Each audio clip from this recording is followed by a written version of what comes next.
श्रीगणेशाय नमः। अस्य श्रीरामरक्षास्तोत्रमन्त्रस्य बुधकौशिकऋषिः श्रीसीतारामचन्द्रो देवता। अनुष्टुप् छन्दः सीताशक्तिः श्रीमद्हनुमानकीलकम् श्रीरामचन्द्रप्रीत्यर्थे जपे विनियोगः अथ ध्यानम् ध्यायेदाजानुबाहुं धृतशरधनुषं बद्धपद्मासनस्थम् पीतं वासोवसानं नवकमलदलस्पर्धिनेत्रं प्रसन्नं वामाङ्कारूढसीता मुखकमलमिलल्लोचनं नीरदाभम् नानालङ्कारदीप्तं दधतमुरुजटामण्डलं रामचन्द्रम् इति ध्यानम् चरितं रघुनाथस्य शतकोटिप्रविस्तरम् एकैकमक्षरं पुंसां महापातकनाशनम् ध्यात्वा नीलोत्पलश्यामं रामं राजीवलोचनम् जानकी लक्ष्मणोपेतं जटामुकुटमण्डितं सासितूणधनुर्बाणं पाणिं नक्तं चरान्तकम् स्वलीलया जगत्त्रातुम् आविर्भूतमजं विभुम् रामरक्षां पठेत् प्राज्ञ पापग्नि सर्वकामदाम् शिरो मे राघवः पातु भालं दशरथात्मजः कौसल्येयो दृशौ पातु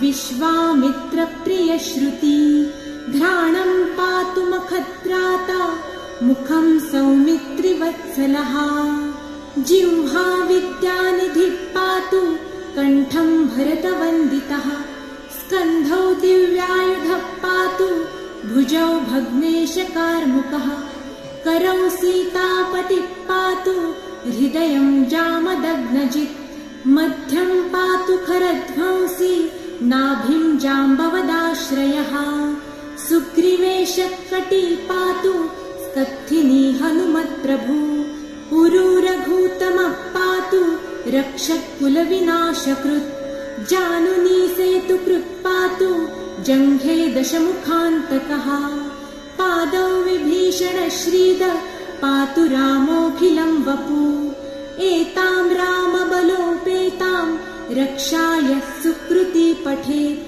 सचिरायु सुखी पुत्री विजयी विनयी भवेत् पातालभूतलं व्योम चारिणश्छद्मचारिणः न द्रष्टुमपि शक्तास्ते रक्षितं रामनामभिः रामेति रामभद्रेति रामचन्द्रेति वा स्मरन् नरो न लिप्यते पापैर्भुक्तिं मुक्तिं च विन्दति जगज्जैत्रेकमन्त्रेण रामनाम्नाभिरक्षितम् यः कण्ठे धारयेत् तस्य करस्था सर्वसिद्धयः वज्रपञ्जरनामेदं यो रामकवचं स्मरेत् अव्याहताज्ञ सर्वत्र लभते जयमङ्गलम् आदिष्टवान् यथा स्वप्ने राम रक्षामि मां हर तथा लिखितवान् प्राप्त प्रबुद्धो बुधकौशिकः आरामकल्पवृक्षाणां विरामसकलापदाम् अभिरामस्त्रिलोकानां रामः श्रीमान् सनप्रभु तरुणौ रूपसम्पन्नौ सुकुमारौ महाबलौ पुण्डरीकविशालाक्षौ चीरकृष्णाजिनाम्बरौ फलमूलाशिनौ दान्तौ तापसौ ब्रह्मचारिणौ पुत्रौ दशरथस्यैतौ भ्रातरौ रामलक्ष्मणौ शरण्यौ सर्वसत्त्वानां श्रेष्ठौ सर्वधनुष्मतां रक्षकुलनिहन्तारौ त्रायेतां नो रघुत्तमौ आत्तसज्जधनुषा विशुस्पृशा वक्षयाशु गनिशङ्गसङ्गिनौ रक्षणाय मम रामलक्ष्मणावग्रतः पथि सदैव गच्छताम्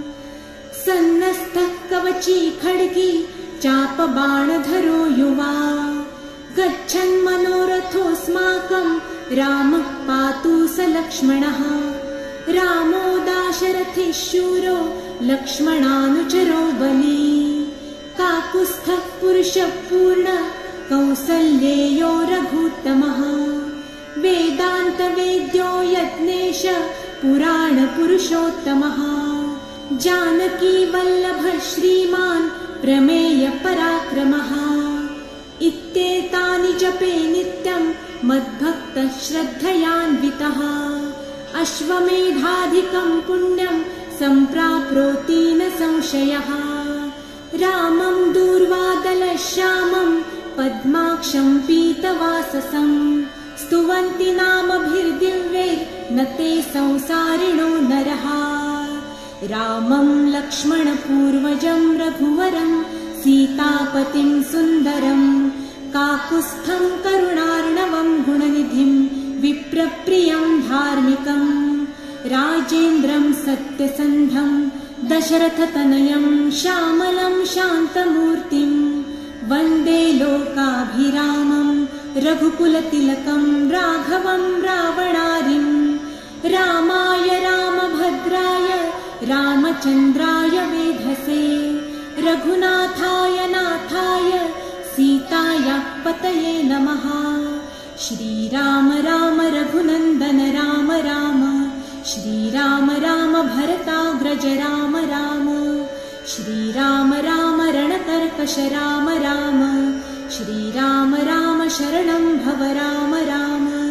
श्रीरामचन्द्र चरणौ मनसा स्मरामि श्रीरामचन्द्र चरणौ वचसा गृह्णामि श्रीरामचन्द्र चरणौ शिरसा नमामि श्रीरामचन्द्र चरणौ शरणं प्रपद्ये।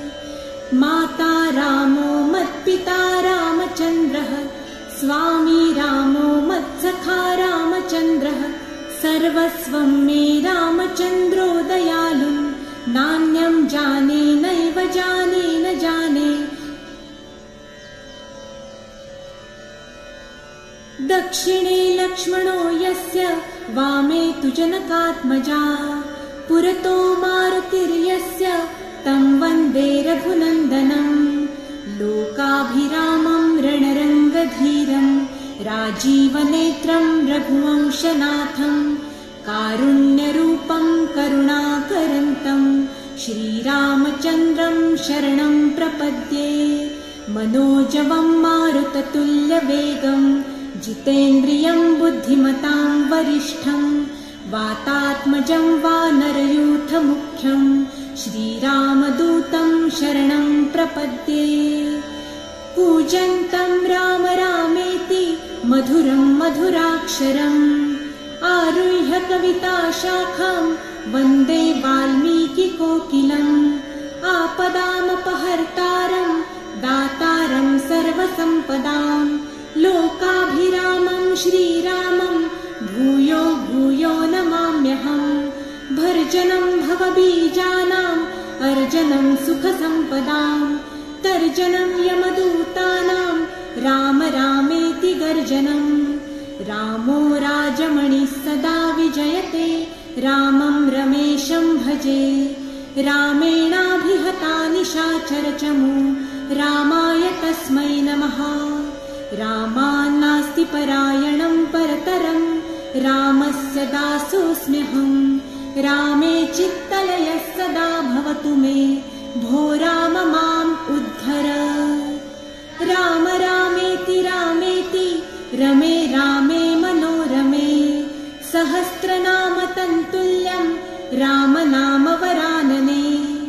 इति श्रीबुधकौशिकविरचितं श्रीरामरक्षास्तोत्रं सम्पूर्णं। श्रीसीतारामचन्द्रार्पणमस्तु।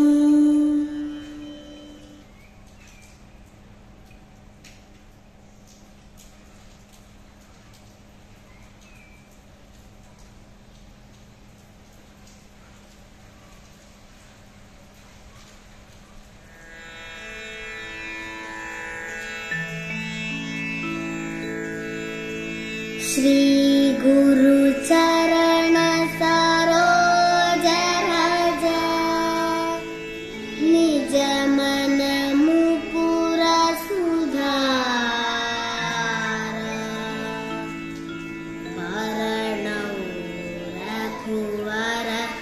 विमलयश जोदायक फलचार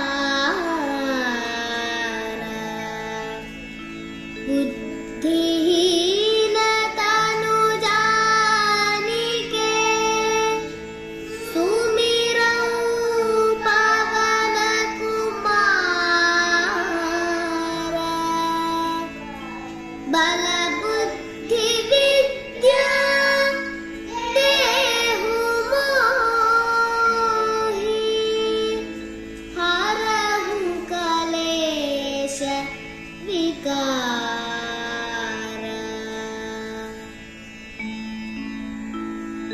जय हनुमान ज्ञान गुण सागर जय कपीस तिहु लोक उजागर रामदूत अतुलित बलधामा अंजनी पुत्र पवन सुत नामा महावीर विक्रम बजरंगी कुमति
दोनों हाथ आंखों पर धीरे से।